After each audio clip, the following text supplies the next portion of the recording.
Recently, a report titled The Power and Influence was aired on the Australian Broadcasting Corporation's Four Corners program. Subtitled How China's Communist Party is Infiltrating Australia, the report exposed a concerted campaign by the Chinese government and its proxies to infiltrate the Australian political process in order to promote its own interests. Its targets include Australian universities, Chinese overseas students, Chinese community groups, Chinese language media, and leading Australian politicians. In the Four Corners program, Lupin Lu, president of the Chinese Students Association at the University of Canberra, said in an interview that when she organised Chinese students at her university to welcome Chinese leaders, the Chinese embassy provided them with flags, food, transportation, and even legal assistance in case there may be conflict with the police. How does the Chinese Communist Party control and manipulate overseas Chinese students? In July this year, Chen Yonglin, former consul for political affairs at Sydney's Chinese consulate, spoke at a seminar hosted by the Australian Values Alliance on resisting the Chinese Communist Party's infiltrations in Australia.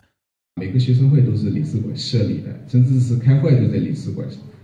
他们首先是挑选那些公派的留学生，然后把公派的留学生特别是那个所谓的访问学者，这些都是公派的，即使不是公派学生也要挑选的，他要先考察他这个是不是这个热爱中国共产党这个是最主要的同时呢，从其他方式来控制学生了。学生实际上收买学生是很容易的，为什么？因为这些学生首先是在中国长大，被洗脑是被洗脑，他们是认为就是说爱中共就是爱国家。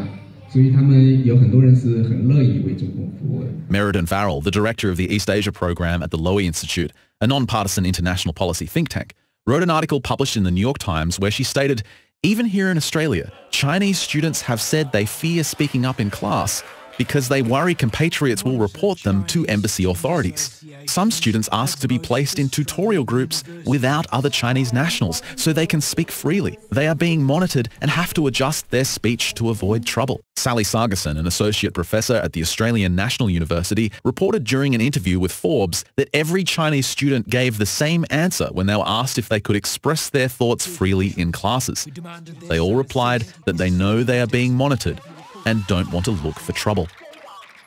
As seen in the Four Corners program, Lupin Lu proudly proclaimed she would report any student engaging in pro-democracy activities to the Chinese authorities. She regarded such an act to be patriotic, her obligation as a Chinese citizen. Overseas students are also controlled using government policies. After the students graduate, they need to have their graduation paper certified and stamped by the Chinese consulate here.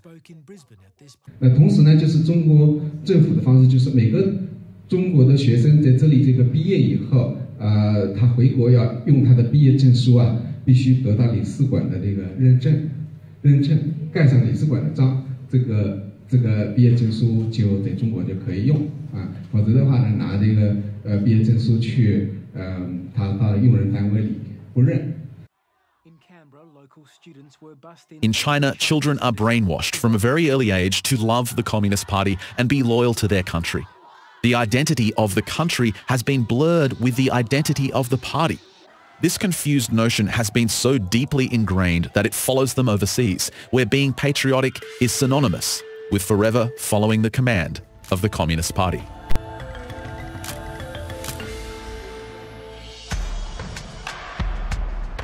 Respect you in the work.